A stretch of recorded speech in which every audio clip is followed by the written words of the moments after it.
Showcase, showcase, showcase, showcase, showcase, showcase.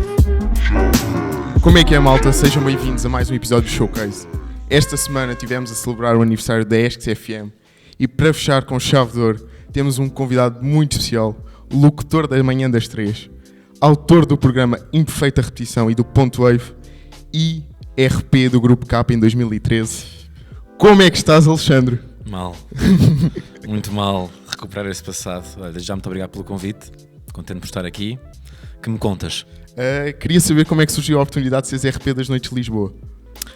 Opa, surgiu de passar de gastar muito dinheiro na noite para ganhar dinheiro na noite, não é? Okay. Tão simples quanto isso. Pá, houve uma altura em que eu saía muito à noite e tinha já um amigo que era RP no Grupo K e pronto, eu ia todas as semanas, ele ganhava dinheiro, eu gastava dinheiro e eu pensei, se calhar não é?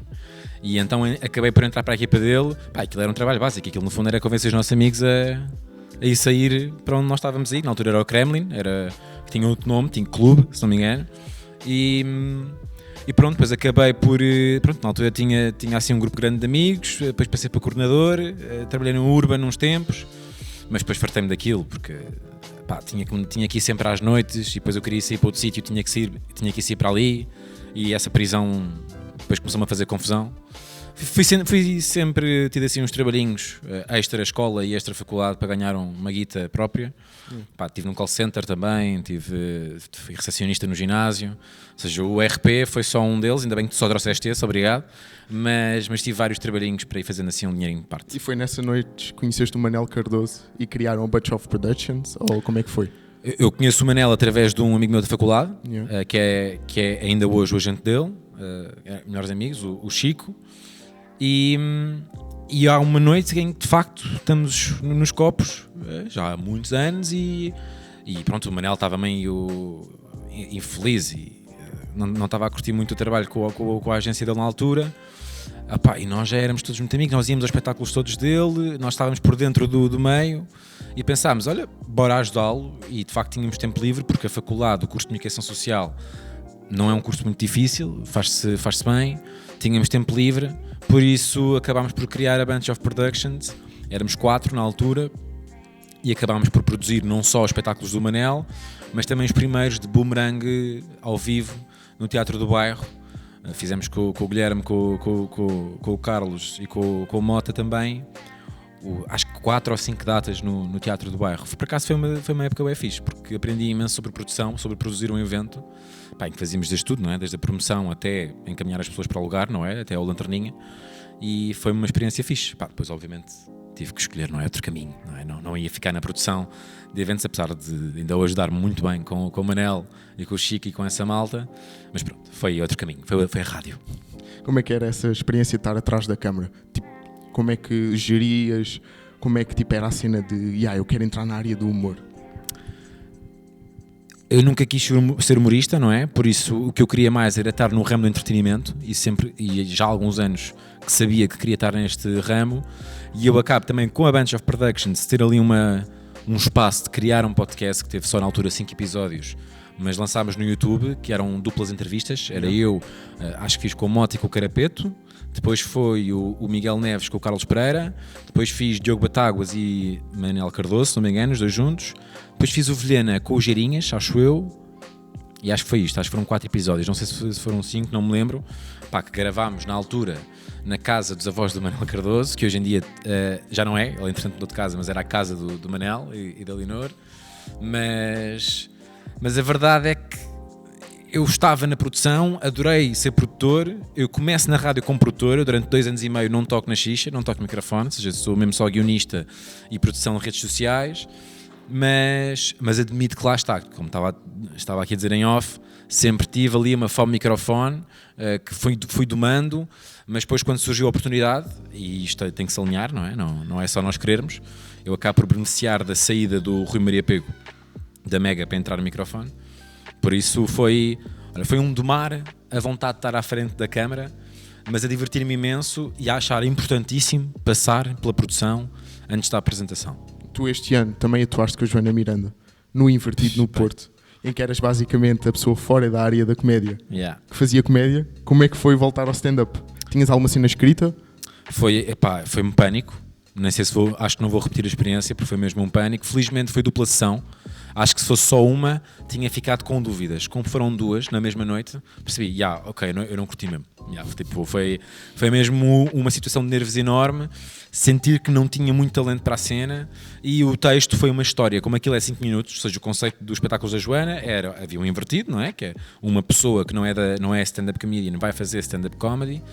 E aquilo foi para aí a 5ª ou 6ª data, e eu fui ver todas em Lisboa, porque sou muito amigo da Joana. Por isso, quando é no Porto e quando ela me convida para ser eu já percebi a experiência do invertido, que é, eu não vou fazer one-liners, não, eu vou levar uma história engraçada que me tenha acontecido, e foi isso que fiz. No fundo foi isso que fiz, ali com os Paralimpíadas aqui e acolá, com a ajuda da Joana, porque uns dias antes disse-lhe, ou seja, contei-lhe a história que ia contar, e pronto, e foi um ajustar para os timings de comédia. O que é que foi a primeira coisa que fizeste assim que saíste do palco? A primeira vez?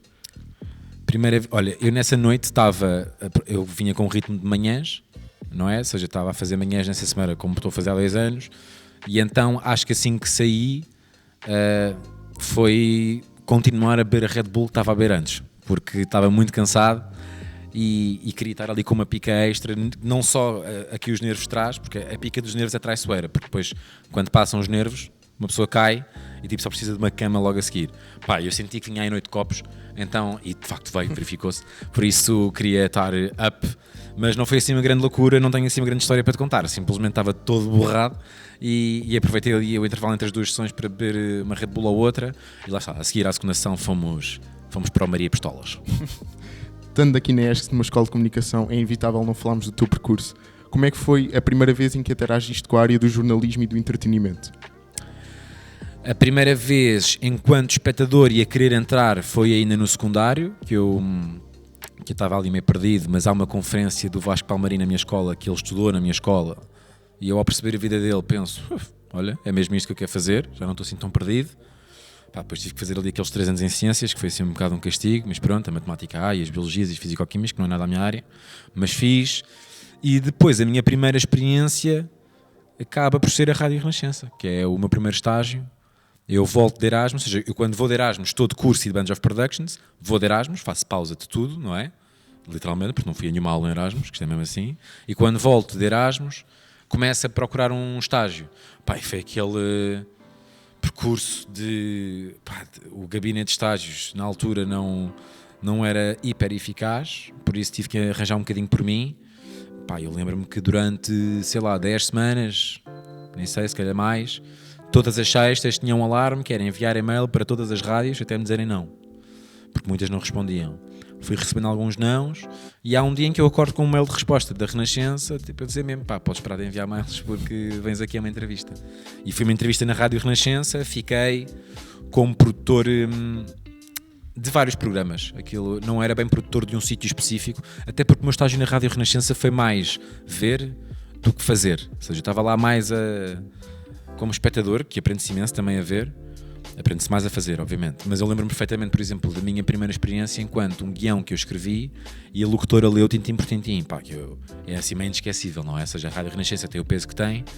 E eu, na altura, foi um guião para o programa da noite, que era o Insónia com a Sónia Santos, que passava da meia-noite às 2, se não me engano, e o tema era WhatsApp, era tecnologias ou algo do género.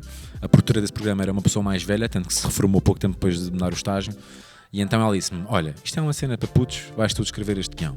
E eu escrevi, e na altura, quando eu acabo de escrever o guião, entrego e pormenores de dizerem no e-mail da equipa que este guião foi escrito pelo estagiário, uma pessoa ganha ali uma confiança fixe.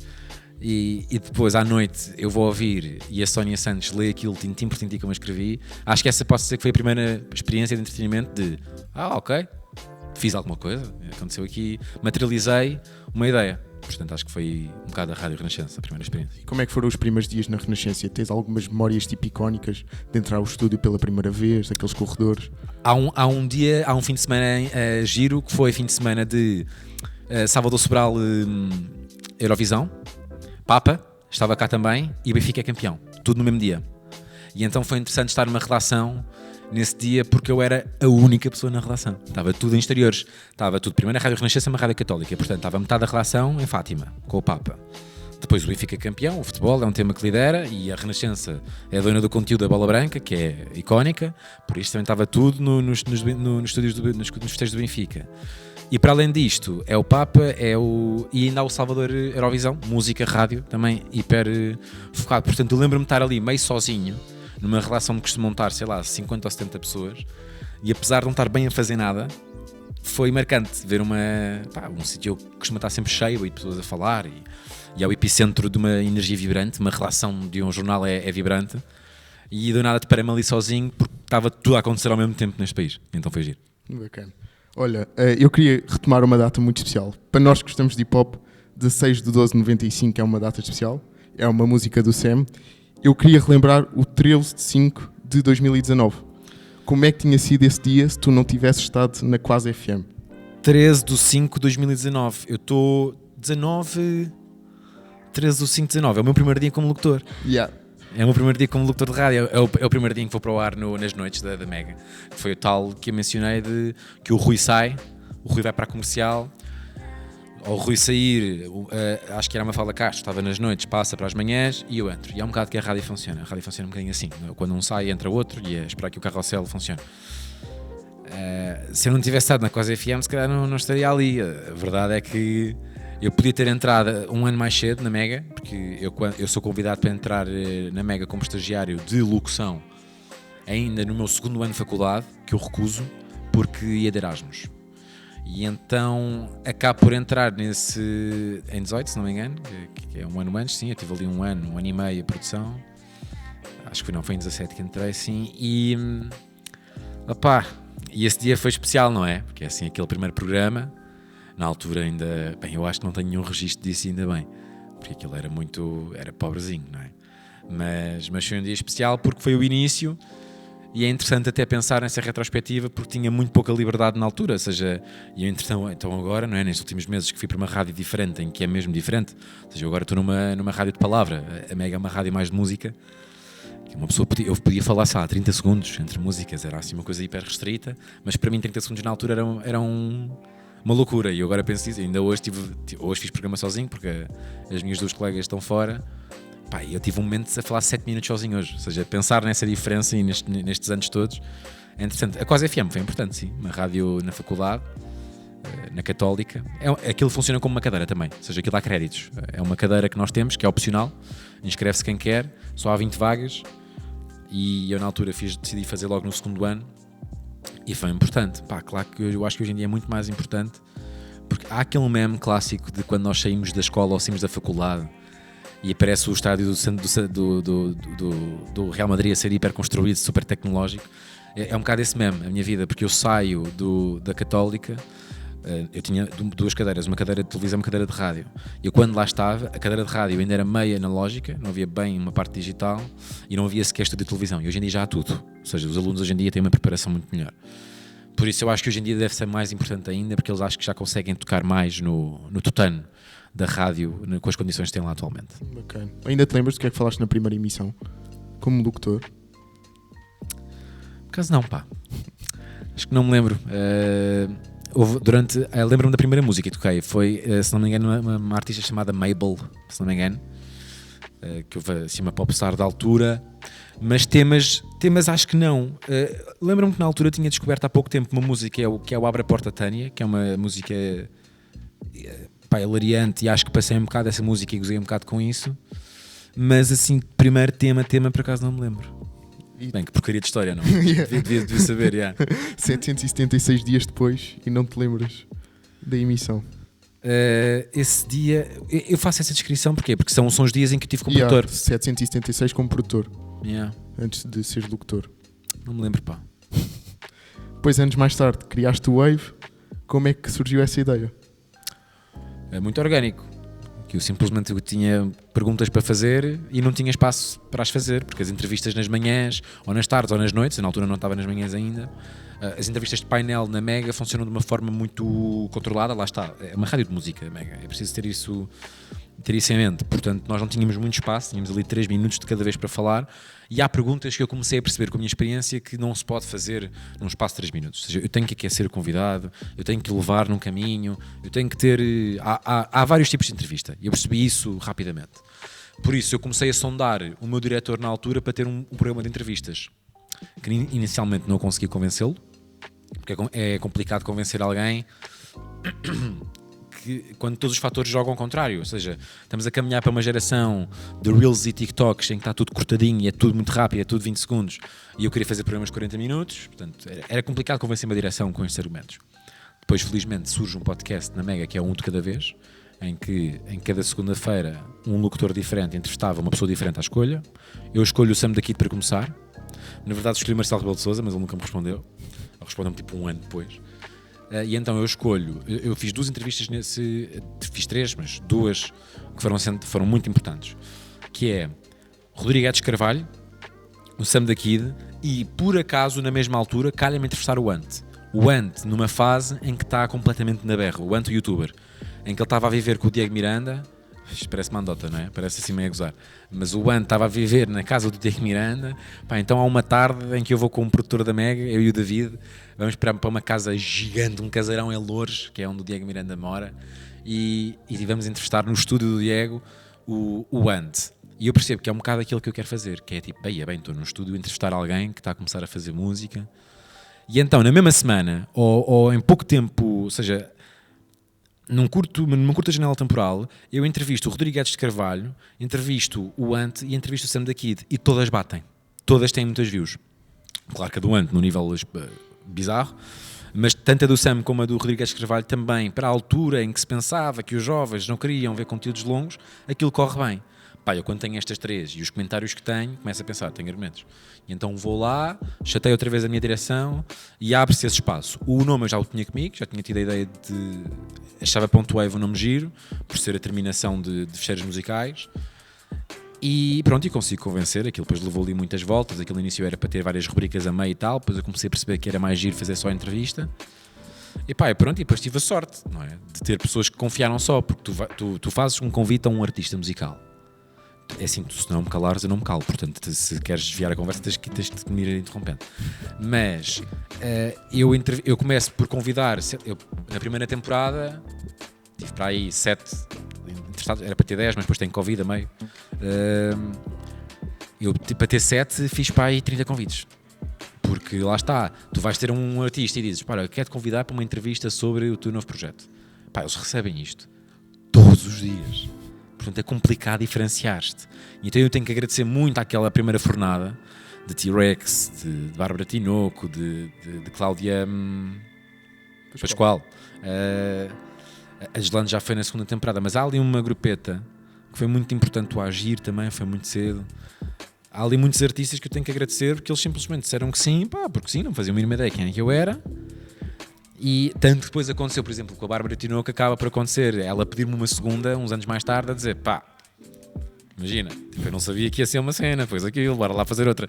E acabou por não se proporcionar, mas o Wave foi um bocado ganhar argumentos, pá, foi um bocado fruto de um trabalho que correu bem, que são aquelas 3 primeiras entrevistas que correm bem. Quanto tempo é que mais ou menos demoravas a fazer um guião? Tipo, a preparar um guião daqueles? Depende, por exemplo... Eu vou dizer Sam da Kid, o Sam da Kid não está dentro do Ponto Wave, porque eu acabei por fazer um de cada vez, mas para mim é um Ponto Wave. O Sam da Kid, que muita gente diz que é das melhores, não foi assim tão difícil, porque eu tinha mesmo aquelas perguntas há muitos anos, porque sou muito fã. Mas em média, o modus operandi era muito igual, sabendo que é por temporadas, ou seja, eu já sabia que quando ia começar uma temporada não ia ter vida social durante 3 meses. Pá, e durante 3 meses, aquilo era... Depois dependia do calendário deles, não é? Que eu tinha que marcar para dias em que eles conseguiam. Mas era começar a produzir 2 dias antes, em que às vezes não conseguia, pá, às vezes tinha que ir direta, porque não tinha tempo para tudo, porque eu também estava a fazer ou as noites, ou eu apanhei a fazer noites e manhãs, Wave. Ou seja, ou a juntar o painel de continuidade que eu estava a fazer. Eu, somando as horas, eu diria que 10 a 20 horas de produção para cada um. Sabendo que muitas vezes lá está, pá, porque a vida também funciona assim, não é? Às vezes tinha um aniversário, às vezes ia ao teatro, às vezes ia a um concerto, ou seja, tinha a minha vida pessoal que eu não queria deixar de ir para alimentar também a minha fonte de informação ao microfone. Muitas vezes, sei lá, podia começar a produzir de manhã, a seguir ao programa, ou antes do programa, depende do programa que estava a fazer, e estava 2 dias ali. Depois gravava, mas às vezes lá está, só conseguia começar a produzir às 4 da tarde, e então se eu começava só às 4 já sabia que ia ser um dia chato, porque ia trabalhar a noite toda, não ia à cama, depois ia direto para o programa, depois apresentava, ia editar, sei lá, às vezes cheguei a estar 48 horas acordado. Mas foi uma fase em que eu percebi que tinha de ser um bocado assim para aquilo resultar, também porque sou muito chato e assumi tudo. Assumi produção, assumi edição, assumi tudo. Ou seja, assumi até a publicação no Instagram era eu que fazia, as descrições era eu que fazia, a descrição do Spotify era eu que fazia. Ou seja, houve ali uma fase em que hoje em dia não sei se me arrependo, mas houve ali coisas em que eu podia ter delegado, e é uma aprendizagem delegar para outras pessoas. Mas sim, entre 10 a 20 horas de produção, mais edição, que sempre foi uma parte que eu odiei, mas pronto, era o que era, não havia mão de obra. Cada ponto wave eram assim 2 dias líquidos de trabalho, para aí. Sim, mas depois também dependia, não é? Se um artista tem 10 posts no Instagram, top, não é? Se tem 2.500, chato. Porque a minha regra era, vou ver todos. Quer ele tenha 10, quer ele tenha 3.000. Pá, eu vou tipo, lembro-me tipo, com o Carroseta, foi chato, porque a Carroseta tinha tipo 3.000 posts na altura, e eu vi todos. Então a pessoa está ali a carregar na seta e a ver todos, e as descrições, pois não é só tipo passar, tenho de ver onde é que é a fotografia, quem é que está identificado, onde é que estão os comentários, porque há perguntas que uma pessoa vai buscar os comentários, e depois se uma pessoa ainda tem fotografias identificadas, não do perfil, mas identificadas, ainda ver essas, portanto aquilo às vezes era um bocadinho chato. Mas depois compensava sempre o resultado final. Chegava ao final e pensava, bem, pronto, olha, nem ao próximo, let's go. Qual é que foi o site mais estranho onde tiveste? Ou tipo a publicação mais estranha que viste? Eu cheguei a sítios bizarros, cheguei a sítios muito estranhos. Descobri um blog interessante no YouTube de hip hop que é o Apalavrado. O Apalavrado é muito interessante, que é assim uma cena meio arcaica, mas os putos que escrevem aquilo são barras, conhecem bem aquilo e é interessante. Eu cheguei a fóruns, então quando eu entrevistava mais a malta mais OG, com o Regula, por exemplo, fui a fóruns de início dos anos 2000, que não sei como é que aquilo ainda está on air, ou seja, aquilo alguém deve pagar aí naquele servidor, de textos de início dos anos 2000 mesmo, mas tipo caracteres e parece meio mini clip vibe. Cheguei a sítios estranhos, cheguei a posts muito estranhos, mas depois também cheguei a sítios muito bonitos, tipo... Aquilo depois começou a evoluir para um sítio em que deu a volta, ou seja, na primeira temporada para ter 7 tive que fazer 30 convites, a partir da terceira temporada tive que fazer 0 convites, ou seja, chegavam a mim ao e-mail, era mais fácil, não é? Era mais ou menos eu que conseguia fazer uma temporada com os interessados e, por exemplo, o Slow J deu para mim a conversa com a família dele ao telefone, percebes? Para ter informações, ou seja, é que ele faz uma ponte para o irmão. E então estive ali 1 hora a falar com o Tiago ao telefone, com o Richie também tive 1 hora a falar com o Ben. Ou seja, houve umas voltas que depois ficou divertido, não é? Que é, já não tenho que estar aqui a matar e a queimar a pestana, porque já são pessoas do lado deles que percebem que é proveitoso darem-me sumo, porque vai enriquecer a entrevista. Então isso foi hiper gratificante, perceber essa volta. Como é que era o teu caixote do lixo? Tipo, quantas perguntas é que tinhas mais ou menos e depois quantas é que deitavas para o lixo? O processo era sempre igual. Eu tinha as notas da Apple, não é? Seja no iPhone, seja no computador, e tudo o que eu tinha, ou seja, todas as informações que eu achava que podiam ser relevantes, eu não estava aí. Eu chegava a ter tipo scroll mesmo gigante. E depois ia uma a uma, e eu tentava sempre nas notas já fazer cronologicamente, para depois ser mais fácil passar para o guião. E depois abria um share pages, já era uma peneira do que fui anotando nessas horas de produção. Ou seja, na verdade, as perguntas que eu tinha no guião, aquilo era milimétrico. Eu nunca deixei muitas perguntas por fazer, salvo algumas exceções, porque houve entrevistas em que eu percebi, bem, enganei-me. Porquê? Porque eu, ao ver muitas entrevistas deles, conhecia-os enquanto entrevistados. Eu sabia quanto tempo é que eles iam demorar a responder a cada pergunta. Depois eu apanhei surpresas do género. Este bro, nas entrevistas que eu vi, era um interessado que havia fraco, ou seja, falava pouco, e comigo está a dar-me mega sumo. Ou seja, vou ter que gerir este guião. Porque se ele está a falar muito mais... Ou seja, porque havia entrevistas em que houve artistas que eu preparei 9 perguntas, para alguns preparei 30. Porque eu queria que todos tivessem ao mesmo tempo. E do nada, um artista para o qual eu preparei 30 perguntas e ele está-me a responder ao mesmo tempo que um artista de 9 perguntas, vou ter que gerir. E então, no live on tape, eu tinha que estar ali a perceber, ok, esta não é assim tão fixe, vou tirar esta. Depois exemplos bizarros, como o Slow J foi uma gravação muito complicada, porque foi na Altice Arena e a meio, aquilo não se nota, está cortado, mas a meio fomos interrompidos 2 vezes por uma equipa de montar um palco e aparecem nos planos e foi interrompida em tons meio ameaçadores. Aquilo foi mesmo chato, foi uma gravação horrível. O Slow J foi uma pessoa muito simpática. Mas, e depois, como eu era o produtor, eu tinha que parar de estar em modo entrevistador e sair da minha cadeira e ir o Alexandre produtor falar com aquelas pessoas, porque elas tinham que sair, porque eu tinha que reservar a Altice Arena, mas depois eles tinham um comprovativo, também tinham reservado a Altice Arena para aquele dia. Bem, um filme. Por exemplo, nessa eu tive que cortar para aí 6 perguntas. A do Slow J eu fiz para 1 hora e tal, e aquilo não tem 1 hora e tal, eu não sei quanto é que tem, eu não sei de cor, mas tem menos. Mas aí foi mesmo, tipo, eles disseram-me, nós vamos começar a martelar um palco neste momento, portanto tens que acabar agora. E eu não sei se nota bem no vídeo, mas pá, eu estava muito tenso nesse dia. Aquilo foi um parto muito difícil, o wave do Slow J. Mas sim, diria que na maioria delas estavam milimétricas e não acrescentei nem tirei nenhuma pergunta. Pá, estava ao nível de... Eu tinha a pergunta escrita e em algumas delas eu tinha entre parênteses e itálico a dizer que aquele ia responder.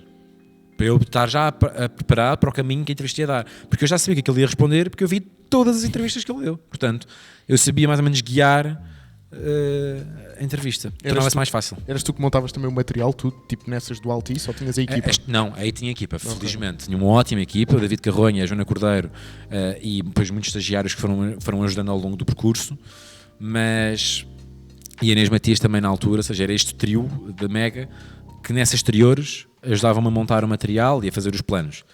Neste estúdio as câmaras são estáticas, portanto só precisava ter alguém que muitas vezes filmavam de casa. Ou seja, eles estavam em casa a filmar um wave que estava a acontecer no estúdio da Mega, porque aquele sistema permitia fazer teletrabalho e a mudar as câmaras. Ok.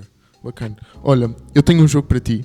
Temos um jogo. Temos aqui a chegar ao fim, que é basicamente o jogo que chama-se Dicionário de Guimarães. Dicionário Guimarães. Eu fui buscar algum palavreado teu, antigo ou novo, e queria que tu descodificasses assim um bocado.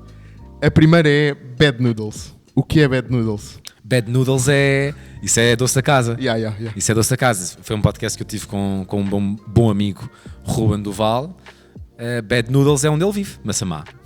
Ou seja, aquilo depois, houve um dia em que ele diz Bad Noodles, em vez de dizer Massamá, parte-me a rir, não estou nada à espera, ficou para sempre. Pronto. Massamá ficou Bad Noodles. E ser um Ranger?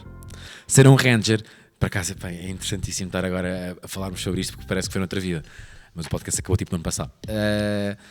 Ser um Ranger surge de um concerto, que eu não sei qual, não sei se foi Loner Johnny em Braga. Loner Johnny em Braga. Foi. Em que nós fazemos o podcast, nós gravamos o episódio a voltar de Braga. Foi o meu aniversário, fomos ver Prof, Benji e Loner Johnny a Braga. E o Loner Johnny era um gajo que gritava muito no palco... Rangers. Era mesmo Rangers ou nós adotámos? Era Rager. Era Rager. Ele gritava muito Rangers. E nós acho que dissemos Ranger uma vez meio a brincar, não é? Que éramos Rangers.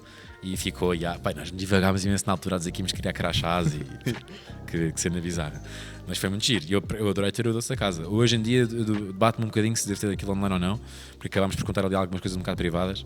Mas foi muito divertido, foi uma boa fase. Às vezes pensam em voltar ou está mesmo encerrado? Nesta fase é impossível, porque obviamente continuamos muito amigos, jantámos na semana passada, mas nós começámos a perceber que não estávamos a ter disponibilidade para aquilo, porque felizmente o Doce da Casa teve 2 anos.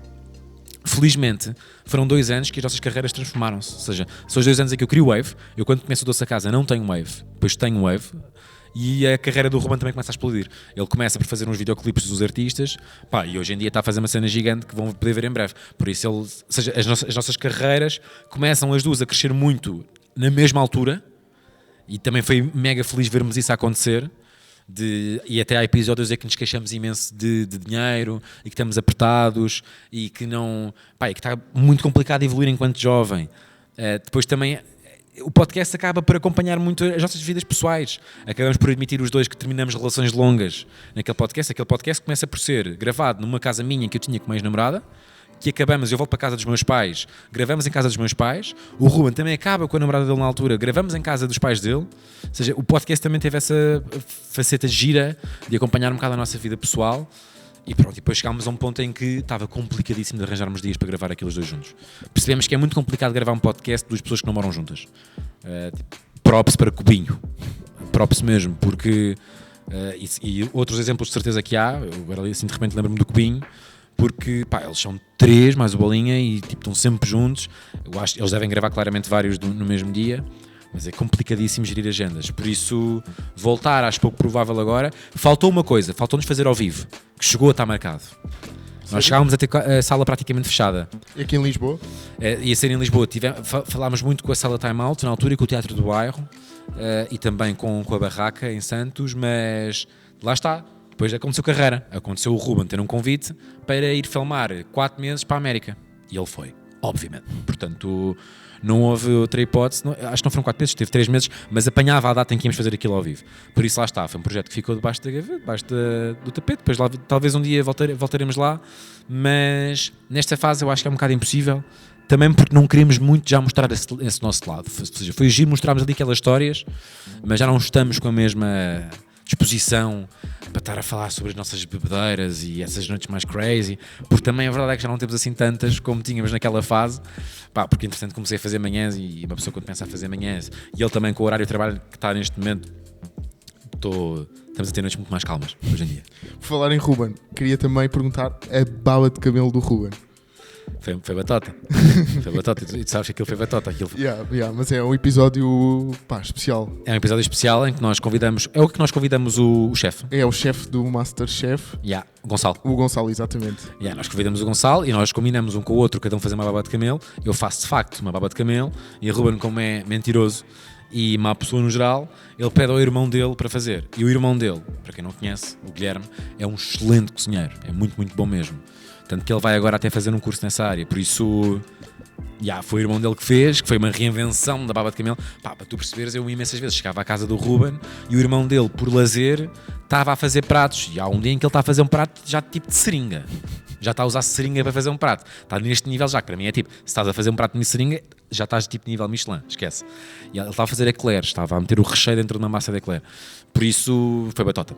Foi batota e até hoje estou muito magoado com o Ruben por causa deste episódio. Olha, Alex, muito obrigado por teres vindo. Obrigado, eu. Muito obrigado por partilhares a tua experiência connosco. Muito obrigado à malta que esteve cá a ver o showcase e acompanhem as manhãs da 3 em perfeita repetição. Revejam o Ponto Wave e os 4 episódios estão de Doce da Casa no Spotify, porque já só estão 4. Não paguei este mês. É só este mês, porque não paguei este mês, eu recebi o mail ontem. É sério? Sim. Aquilo quando não pagas ficam só 4, mas eu vou pagar e talvez aquilo volte tudo. Muito obrigado, malta. Obrigado, Alex. Obrigado. Showcase.